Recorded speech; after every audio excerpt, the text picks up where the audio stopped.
Хәерле сәгатьтә, хөрмәтле Туган тел телеканалының тамашачылары. Эфирда мин Роза Хайруллина һәм янәдән сер итеп кенә тапшыруның чираттагы чыгарылышы. Бүгенге безнең кунагыбыз серле җырчы, композитор, шагыйрь Таһир Асылгәрәй. Без Таһир белән якыннанрак таныштык, аралаштык. Һәм әлегесе көнгә тиклем безнең дә сезнең дә өчен сер булып калган аның үзенчәлекле, талантлы якларын, сәләтен ачыкладык. Әйдәгез, әле дусларым, сез дә бу үзенчәлекле шәхес белән якыннанрак танышып китегез.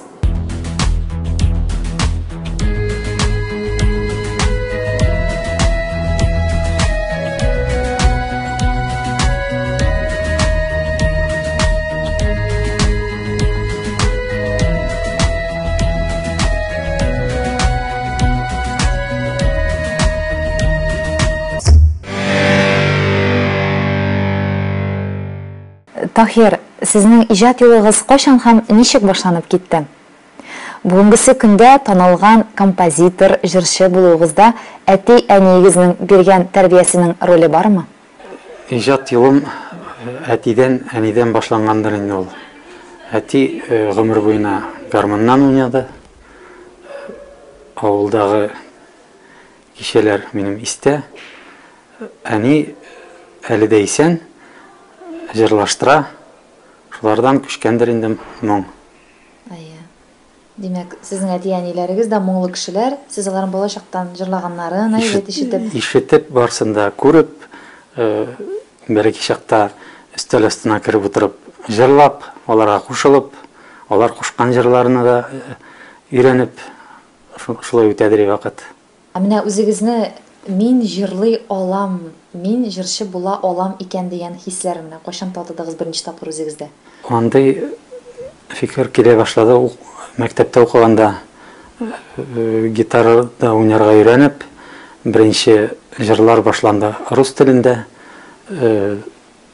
Шул мәктәп сәхнәләренә менеп җырлый башладым. Шул вакытта башланды. Ярый. Менә үзегезнең туган якларыгызга әйләнеп кайтсак, сез Туймазы районы Кыскайлы авылыннан, урта мәктәпне сез анда тәмамладыгыз бит инде? Юк, беренче классны гына. Аннан соң күчеп киттек Пермь өлкәсенә, Чернушка дигән шәһәргә. Анда укыдым мин 6нчы класска хәтле. 6нчы классны тәмамлагач кайттык, кире Башкирияга күчеп кайттык.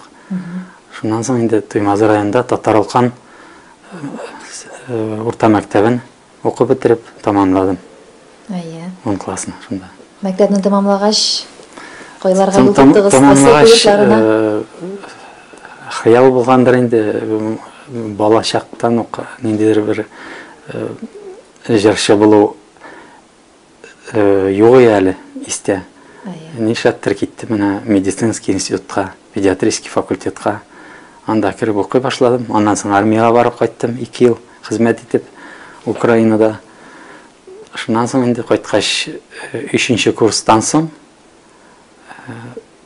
үземә шундый сайлау булды. Врач юлын ташлап, музыкальный училищега кирип киттем. Укырга. Шуннан башланды инде җыр язу, иҗат юлы дип әйтәсем килә инде. Яшел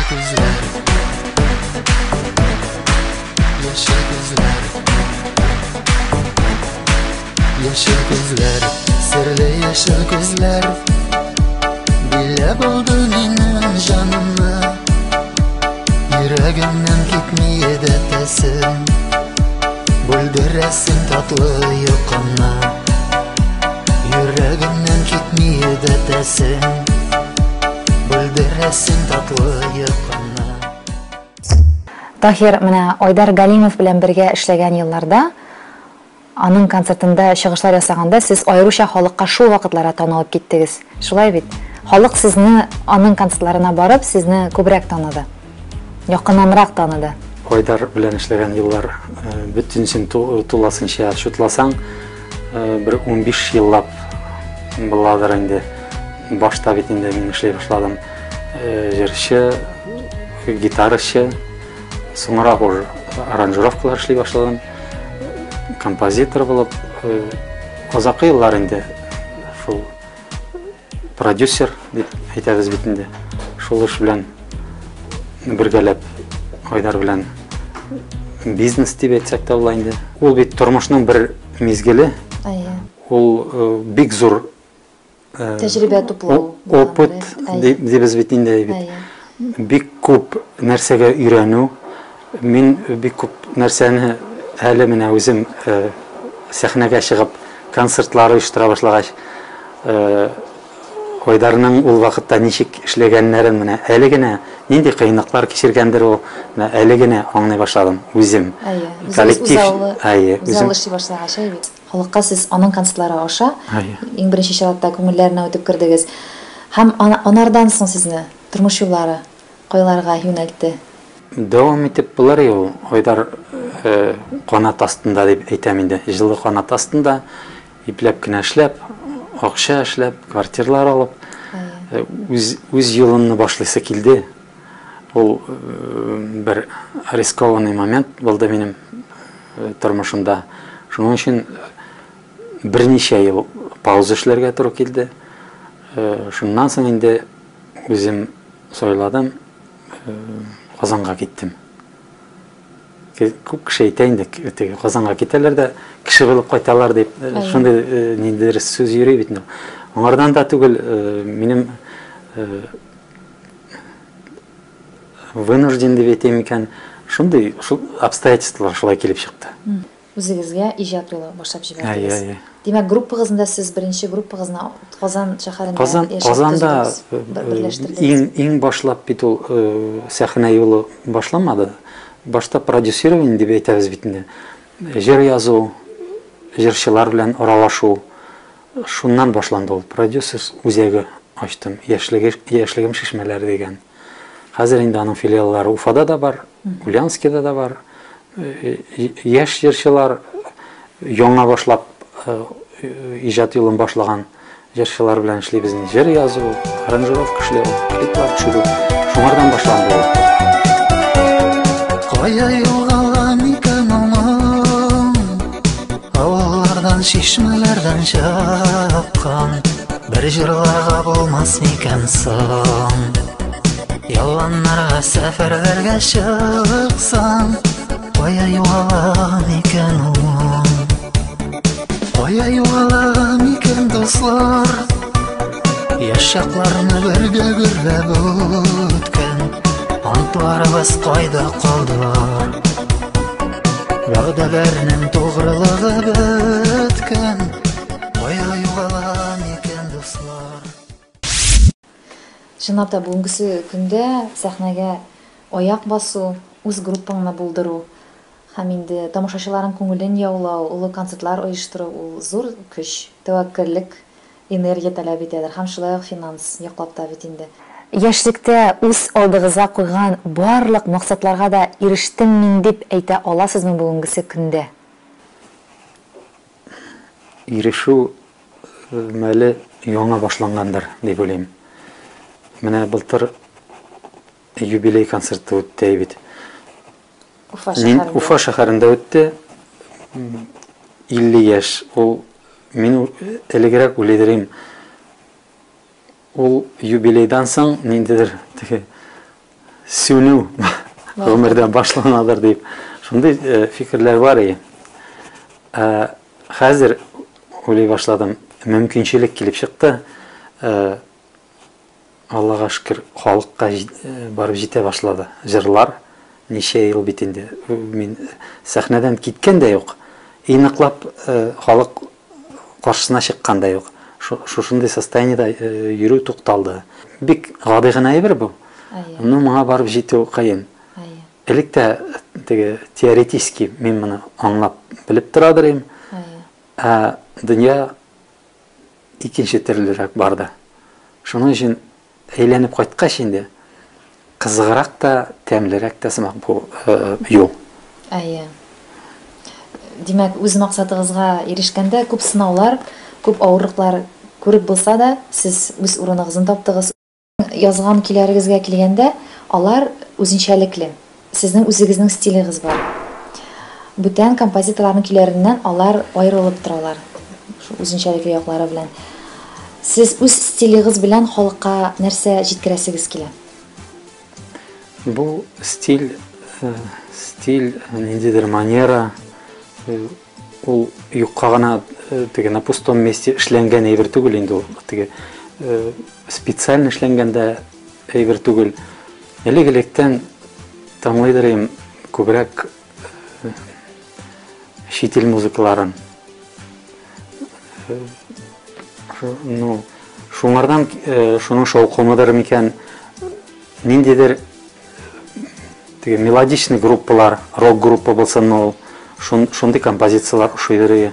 Хотя училищеда укыганда классический музыкалар барсы да. Ә менә шул ойдар белән эшләгән вакытларда татарча җырлар язу башланды бит инде. Татарча моңга керү минем иштә уже сизеп тордым.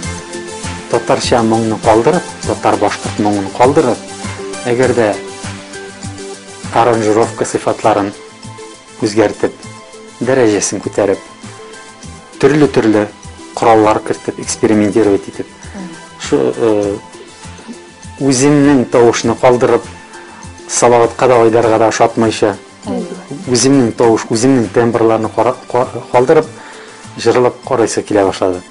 Ну бу башта әйтәләр, ни урысча түгел, ни татарча түгел синең җырларың бик аңлашылмай дип. Ә менә ничә ел үткәннән соң минем стиль востребованный булып чыкты. Без кунакка ирнең җиргә кадерле саксаның изгеләп кал һәр кешегә ишетергә ягъни хәйрәтне. Без кунакка ирнең җиргә кадерле саксаның изгеләп кал һәр кешегә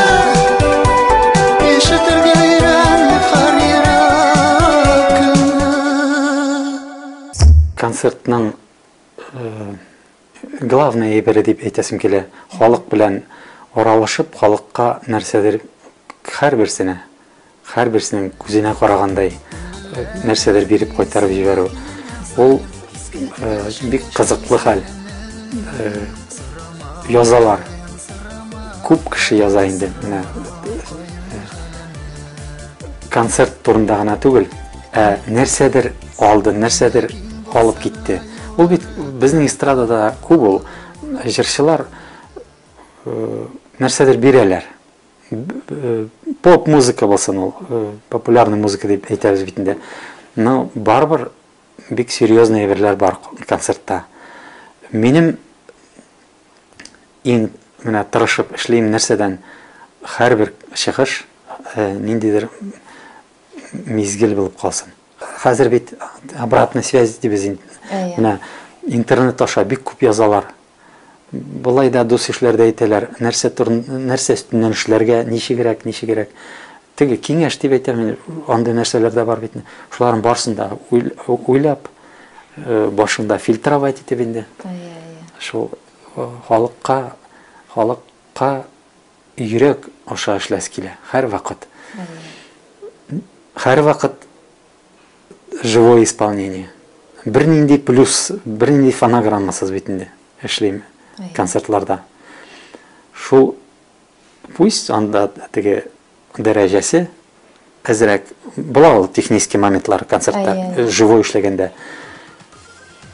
Зато халык сине ишетә. Йөрәгеннән чыккан фикерләр керә, йөрәктән йөрәккә күчә. Күп нәрсә шуның аша күчә. Натурам, карап алчы миңа туры. Нишләсәң дә сиңа таба бара юлым. Натурам, кара әле син миңа туры. Нишләсәң дә сиңа таба бара юлым. Сер Сер итеп кенә дип аталган тапшыруыбызның бүгенге чыгарылышы Туган тел телеканалының партнерлары Парк Сити отель бинасында төшерелде. Туган тел телеканалы партнерларыбызның хуҗаларына шиксез рәхмәтләрен белдерә. Сезнең төркемегездә ничә кеше бүгенге көндә?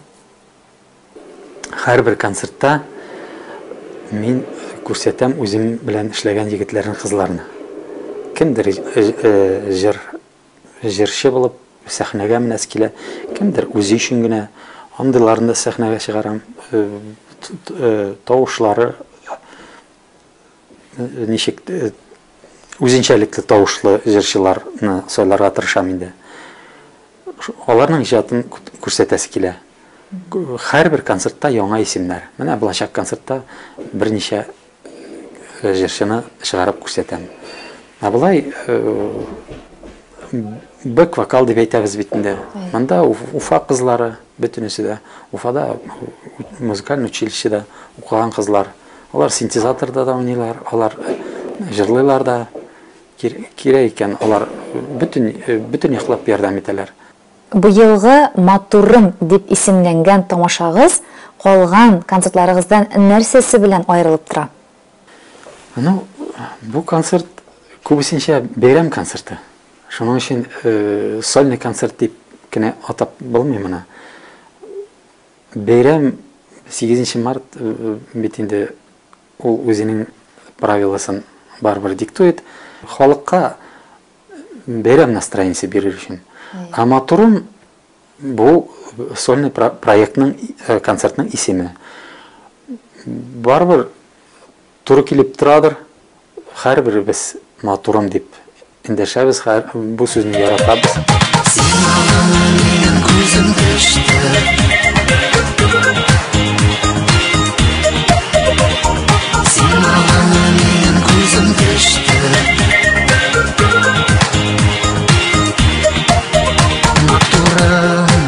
Матурым, язмышыбыз бергә булып, эшләсәң дә сиңа таба бара юлым. Матурым,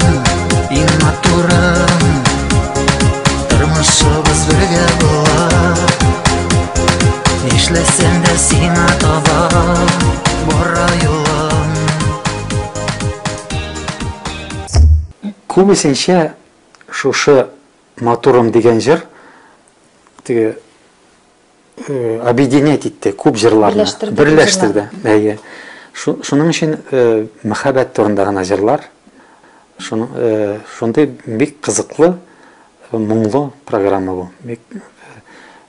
Шуның белән аерылып торадыр. Бүтән концертларда бит минем теге шундый жесткий темалар бар, хәерче җырлары. Ансыз үтмейдер мин бер концертта. Монда инде посмотрим, урап үтеп китербез, может. Сырасалар инде хәерчене дә җырларга туры килер. Садака сырама хәерче, заманада синең хәлеңдә, дәүрләр чатында кул сызып, теленеп утыра телеңдә. Таһир, сез җырчы, композитор, шагыйрь, продюсер, тавыш режиссеры. Бер сүз белән әйткәндә, күп кырлы талант иясе. Ә менә халык сезгә кайсы эшегез буенча күбрәк мөрәҗәгать итә? Продюсерлык эше бик кыен, бик ответственность, җаваплыкта, и бүгенге көндә бер продюсер белән генә дөнья бик нык үзгәрә. Теге сукмаклары бик күп сәхнәгә менү юллары. Бер продюсер белән генә, продюсерның үз роле бар. Мөрәҗәгать итүчеләр бик күп дип әйтелмим. Әмма җыр язу инде көн сайын берничә кеше яза, заказывать итәләр дип әйтәм. Башлаучылар яңа менә сәхнәгә баскан җырчылар. Сәхнәдән тыш яраткан шөгылегез бармы? менә яраткан шөгыль дип әйтим икән, Әйдәгез әле без тамашачыларыбызга сезнең бөтен серләрегезне ачып китик әле. серләр күп, әкренләп кенә ачарбыз. Әйе. Сәхнә күп вакытны ала. Шулай бит инде. Әзерләнү күп вакытны ала. Концерт ул тиз генә үтә дә китә. Ә менә көне-төне бит инде репетиция, җырлау, җыр язу. Ну шулай да вакыт тагын бер нәрсәгә бик күп вакыт китә. Бу давалау дип әйтсәм, лайн целительство. Әйе, кешеләрне терелтү дә. Әйе, бу кызык бер мөгъҗизәле бер хәл бу. Әни гомер буена яшь балаларны давалый, әле дә исән ул. 81 яшь әнигә. Ул бик шул татар телендә әйтсәк, эшкерү дигән нәрсәләр бар бит. Чистарту, бөтен эшләрен эшләйм. Җиренә җиткереп, бик күп кешеләр аңа мөрәҗәгать итә. Берничә ел менә мин үзем электә сизәдер идем. Бу көч дип әйтик нәрсә. Сәләт мул, ничек әйтсәң. Сизәдер идем нәрсәдер бар икәнен.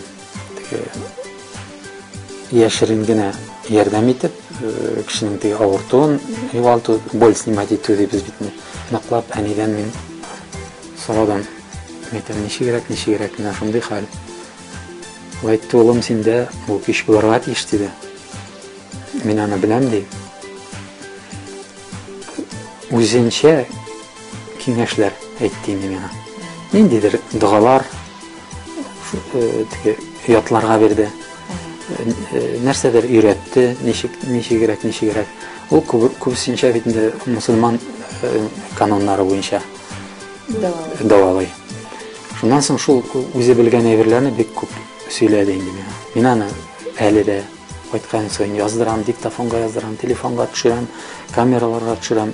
Һәрбер сүзе аның теге незаменимый. Һәрбер сүзе Бик зур материал. Әйе. Ул кайчанда бер кирәк була. Бу җаваплылыкны мин элек аңламайдыр идем. Хәзер уже барып җитте миңа. Көннән-көн ачыла бу сәләт. Көннән-көн кешеләр күп килә бит инде. Алар запись буенча киләләр. Төрле шәһәрләрдән киләләр. Төрле хәл белән. Анда баласы манның, ДЦП манда, нәрсәме, рак манда. Нинди хәлдә генә киләләр. Һәрберсен хәзер күрә башладым. Тахир, менә соңгы вакытта сезне иң сөендергән вакыйга. 2016 елны сезнең юбилей концерты үтеп китте бит. 2016 елга күз салсак, нинди вакыйга сезне аеруча сөендерде? Халык теге чынлап тыңлый башлады. Аңлап, осознанно мин үземдә сәхнәгә менә башладым. Шушы һәрбер көн теге кеше яза, менә шушы җырын шушылай итте, шушы җырын тыңлагач менә шушылай, менә шушы һәрбер көн ниндидер бәлки генә матур мизгел килә.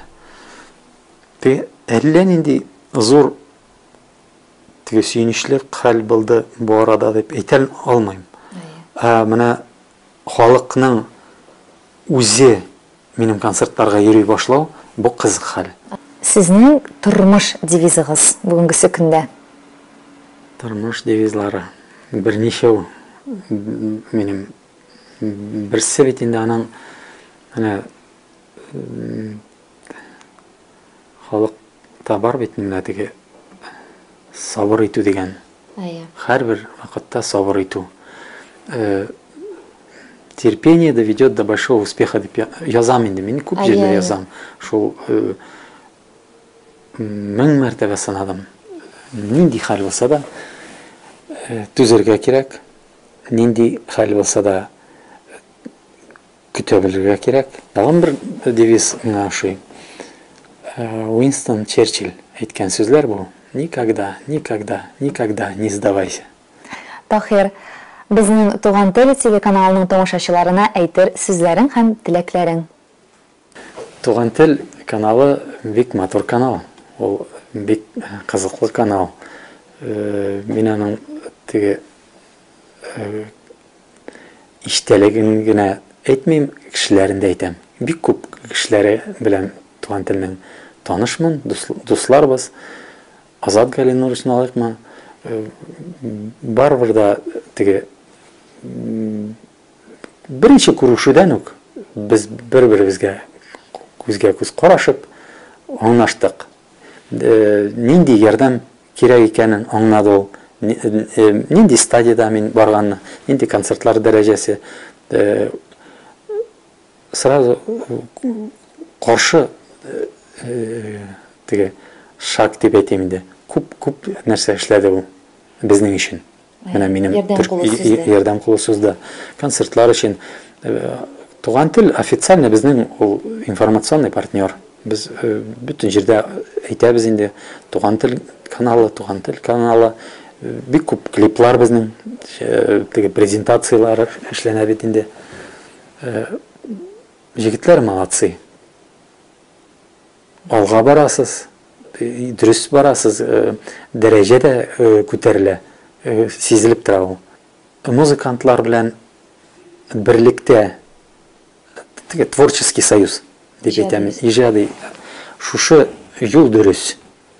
Аның теге ниләрдә булыр, җимешләре, результатлар да әйбәт булыр.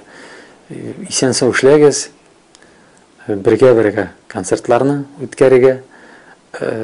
Без инде һәр вакыт туган тел каналы аша үзебезнең концертларны теге күрсәтеп барабыз халыкка. Ансы өчен дә рәхмәт.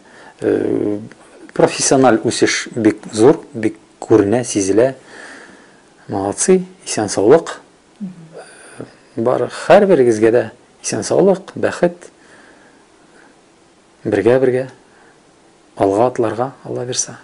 Без дә үз чиратыбызга сезгә, Таһир, иҗади уңышлар телибез. Тамашачылар сөюе сезне көннән-көн куандырсын да, тагы да матуррак җырлар иҗат итәргә канатлар куйсын. Рәхмәт безгә килгәнегез өчен. Сезнең белән шундый матур татлы әңгәмә булды. Уңышлар сезгә, сау-сәламәт булыгыз.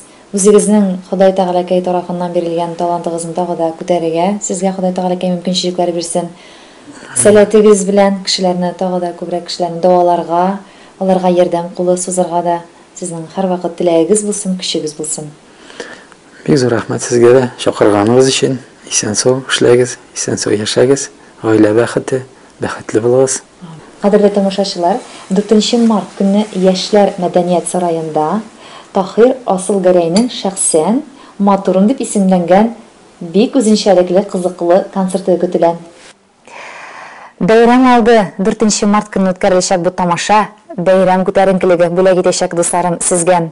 Яз, наз күңелләрдә мәхәббәт хөкем сөргәндә Таһир Асылгәрәйнең бу тамашасын карарга килсәгез, кәефләрегез тагын да күтәрелеп китер. Кадерле дуслар, сер итеп кенә дип аталган тапшыруыбызның чираттагы чыгарылышы шуның белән тамам. Мин тапшыруны әзерләп алып баручы Роза Хайруллина сезнең белән киләсе татлы очрашуларга тиклем сау булашам. Үзегезне саклагыз, сау-сәламәт булыгыз, безнең белән һәр вакыт бергә булыгыз.